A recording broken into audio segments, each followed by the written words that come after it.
All right, everyone. I'm here with Clint Betts, the CEO of Silicon Slopes. Clint, thanks for joining us. Honored to be here, Billy. Big fan of chat funnels, Gen Summit 2020.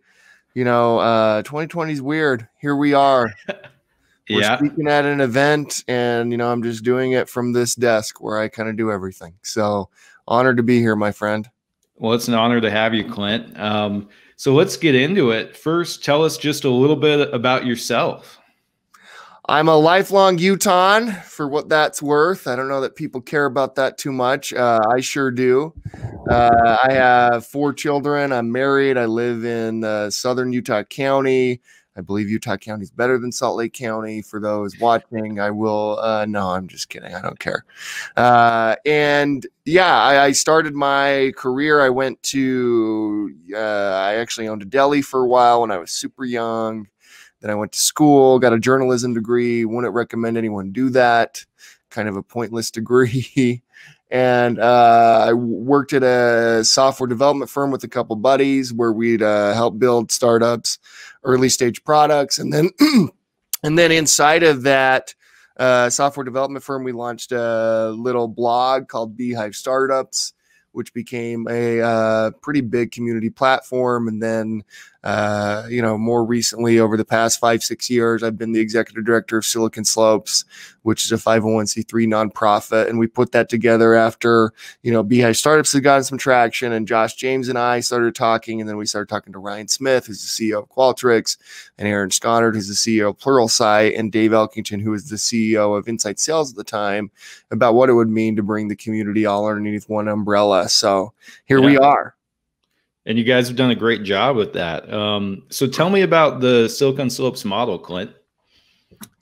Well, the Silicon Slopes model, I believe, is a little bit different than other nonprofit models. I think as you look at, and I think it applies to any business, not just nonprofits, because I don't know that we run it necessarily even like a nonprofit, to be honest with you.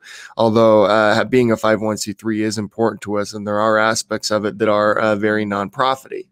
The Silicon Slopes model, I think a lot of people, if you're just, you're not part of the tech scene, or you're not part of Utah in particular, you may view it as like another chamber of commerce almost, that kind of advocates for, various tech issues behind closed doors, and has kind of these events that you have to pay to go to, and you can only attend if you're a member or anything like that. Silicon Slopes is actually the exact opposite of all of that.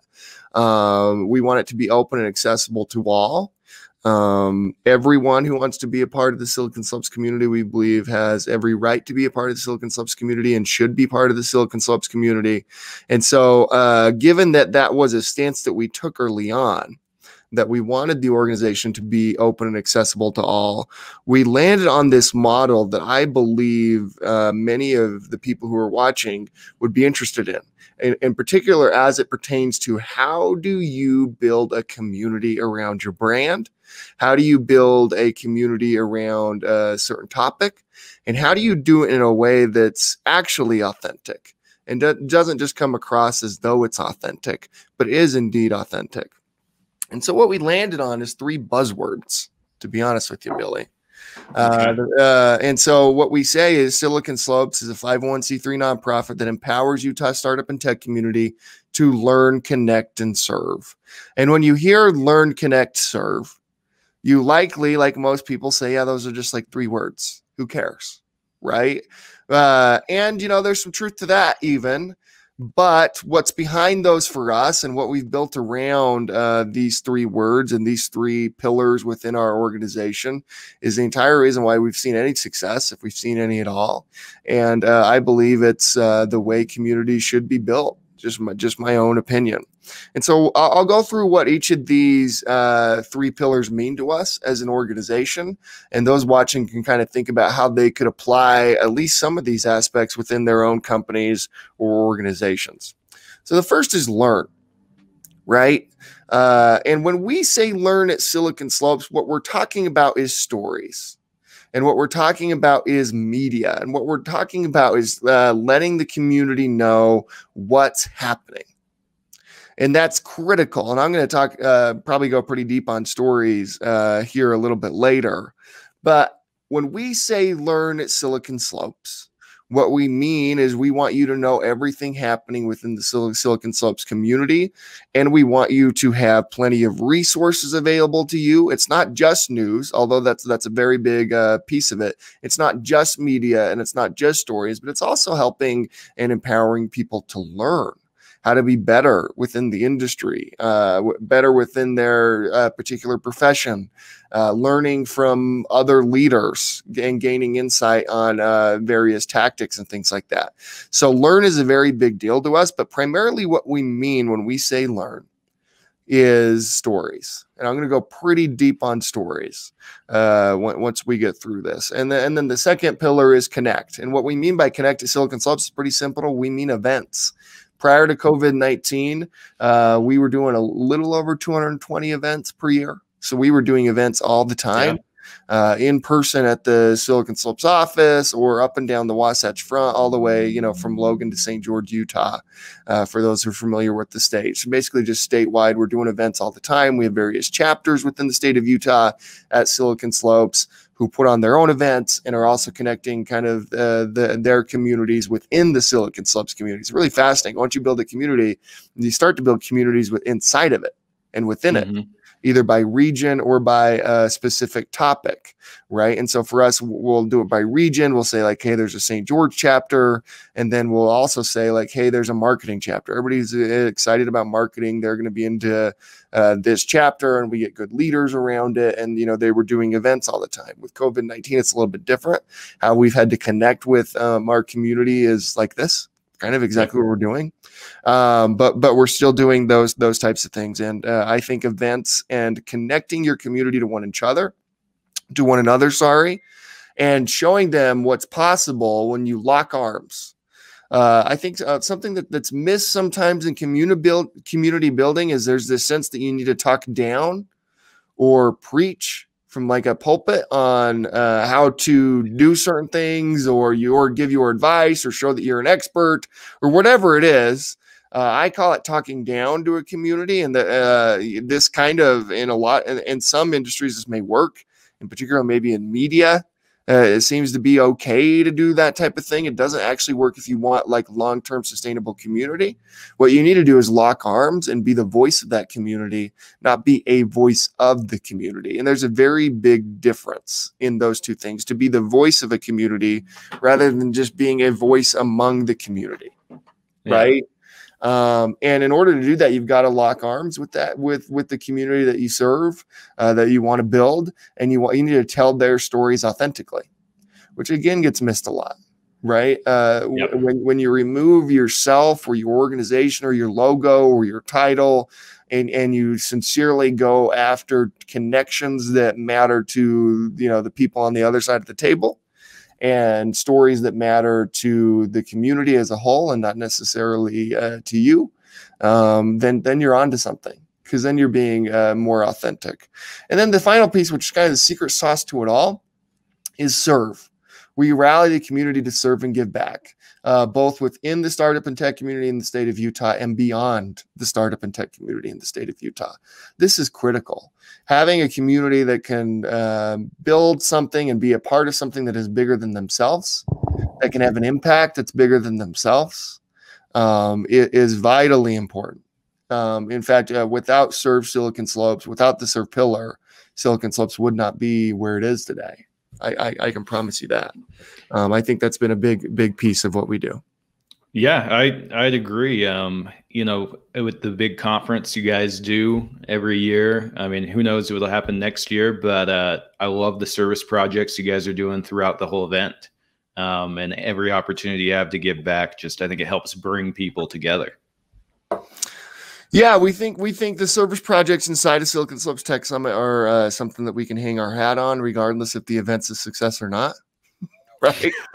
At least we did something good those 2 days. It will be interesting to see what happens. We're making plans currently on what to do with Silicon Slopes Tech Summit moving forward, how to handle this in this age that we're all dealing with these issues. It's not unique to us. I believe there will be a Silicon Slopes Tech Summit next year, and how that looks and when that is still a little bit up in the air, but we're sorting through that currently.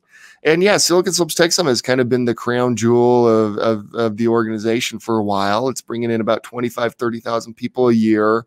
We run a pretty good little roll. We'll see if we can gain that momentum back once all this craziness is over. So yeah, Silicon Slopes Tech Summit and having service projects within that event, but also service projects and service opportunities throughout the year has been really important for the organization. Awesome. So let's circle back to the stories and how you guys leverage stories in that first pillar.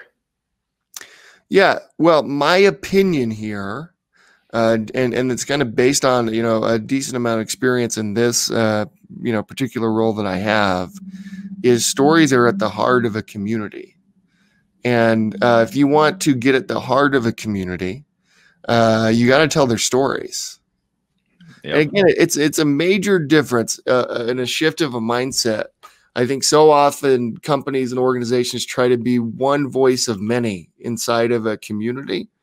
And when I say that, there's nothing wrong with that. Every community needs a voice. But if you want to be the organizing body, the convener, the organization that brings everybody together and speaks on their behalf authentically, if you want to speak on behalf of your community, not speak to a community, which is a major difference. You've got to have stories at the heart of it. The heart of everything you do needs to be stories. It's the only way this thing works. So, I mean, yeah, I agree with you. One of the things I see you guys doing with the stories is the Meat and Potatoes podcast, where you let founders come in and tell the story of their business. That's something that I love. I listen to pretty much all of them. But what else are you guys doing to go out and get those stories? Because I think that's sometimes the hard part is, a business, you're like, we have all these customers. Well, let's find out their story using our products or our services or just the story of their business so we can better serve them. So if you wouldn't mind, like, hey, how do you go and find those stories so that you guys can help tell them? Well, you can't have an agenda when it comes to it. Otherwise, you've immediately lost at least some credibility with who you're reaching out to, right? And so there can be no real agenda, like I'm going to tell this company story or this person's story so that I can then later sell the product. You can have that in the back of your mind. You can have that as part of like an overall strategy of your company. But when you're there and you're telling their story, and when you're trying your very best to let the world know what this organization, this company, or this person does, you can't really have an agenda. Otherwise it won't work, right? You need to be authentic in how you tell that story. And how do we find them? We it's a little bit different for us than maybe a company would be, although maybe there's some similarities. We go out and we talk to startups. We talk to entrepreneurs. We call them, we email them, we bring them on the podcast that you mentioned. We have a number of podcasts, Meat and Potatoes being one of them that a lot of people really love. We're doing YouTube videos now. We're publishing stories every day on the Silicon Slopes website on founders and companies. And honestly, we could always do better. I always feel like you're only as good as the last story you put out. And you've got to be consistently striving to be authentic and telling stories in a way that resonates both for the person that you're covering or the company or the organization that you wrote about, but also to the broader community, right? Which is a very big deal. So that's how we use stories. And as you think about that as a company, and how do I apply that? Whatever your industry is, go out and talk to those folks, people within that industry or the people that you're trying to sell to. But you got to be authentic in how you want to tell their stories. And you can't have in these stories or on these podcasts or in these videos, a pitch of you, a pitch of your company, a pitch of like, and this is how we could help or anything like that. All that can come later, right? If you want. In our case, there really is no, the story actually is the end goal. That's one of the benefits of being a 501c3 nonprofit. That's not going to align for a lot of companies. All that, what you do with that relationship following, as long as you're doing it in an authentic way, telling that story, you do after you tell the story. You can't have in these stories and like if you're writing a piece about them, again, like if you're on a podcast, it can't be half about them, half about you. Yeah. right? You want to tell their story in a way that's authentic. And so many times we'll put out a story and people will say, you've told the rest of the world what we do better than we do. And that's what you're striving to do.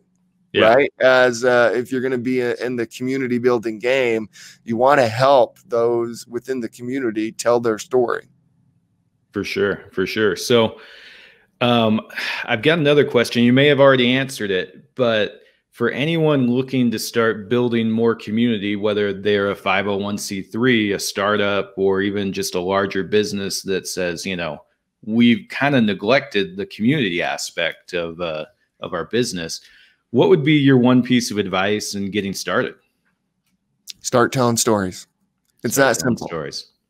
Yeah, like start going around and networking with the goal to tell the stories of others in the community. Awesome. Awesome.